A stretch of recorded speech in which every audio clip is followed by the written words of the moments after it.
Hello and welcome to this very special edition of Macro and the Markets following the weekend announcement of President Biden leaving the race for the campaign. We have the pleasure to have our usual guest, Professor Brunello Rosa from Rosa and Roubini Associates. Thank you very much, Brunello, for this short notice, but it's lovely to have your insight. So what has happened? Thank you.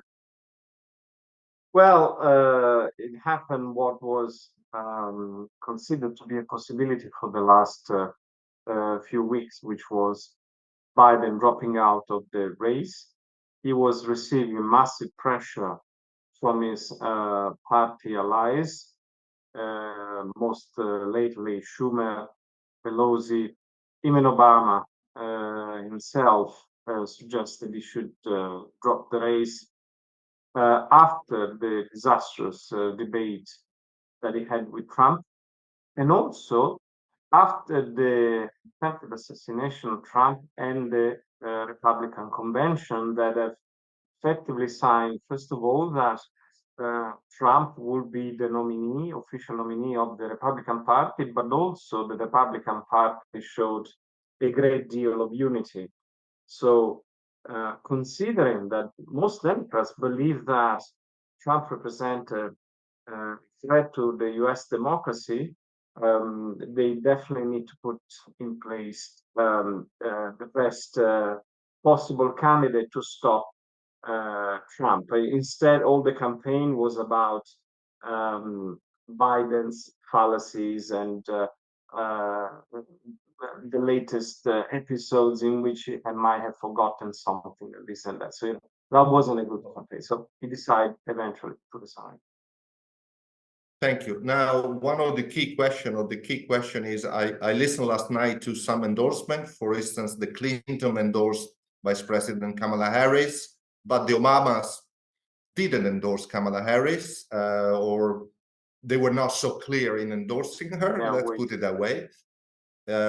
So what do you think are the likely outcome from now within the Democratic Party? Is she going to be the one, or is she going to be the one plus somebody else, or there's going to be an outsider? What do you think? So, as you correctly said, a few grandees of the party have started to endorse Kamala Harris, first and foremost, of course, President Biden, that will remain in office until the end of his mandate in January 2025. Now, Gavin Newsom, governor of California, who was thought to be one of the potential contenders, as well as other governors, Cooper, Shapiro, and so on, from all over the US, have already pulled out the races and now we are not interested and we support Kamala Harris. Clearly, they don't want to burn their possibilities at future stage in such a complicated elections. Now, Kamala Harris needs to win this nomination. It's not granted at all. This will be an open convention. Party will have to decide whether she's the best candidate, the one that with the most chances of beating Trump. The polls show that she may or may not. She's slightly behind Trump in key states, but with a good electoral campaign, the next 4 months, anything can happen. But I think it's going to be an open convention, and therefore, question is who's going to be the next nominee. Let's not forget, of course, the elephant in the room about gender and ethnicity in a country that is so strongly supporting Trump.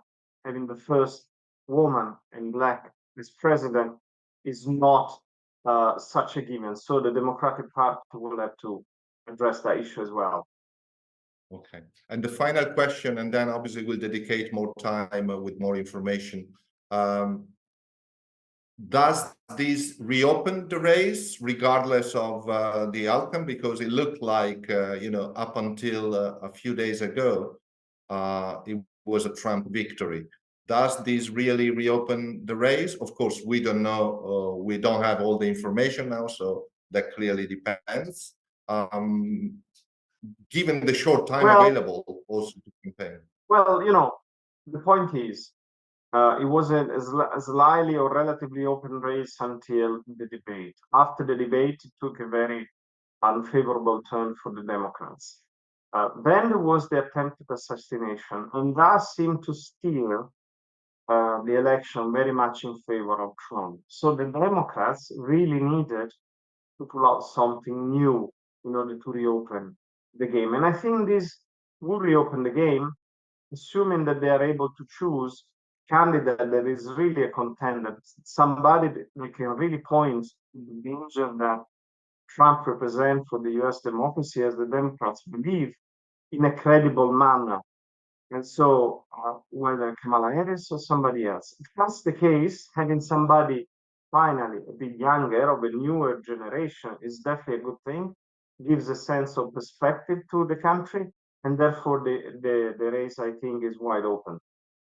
Clearly, if they don't choose the right candidate, then it's going to be Trump for the second term, and we'll see what happens afterwards.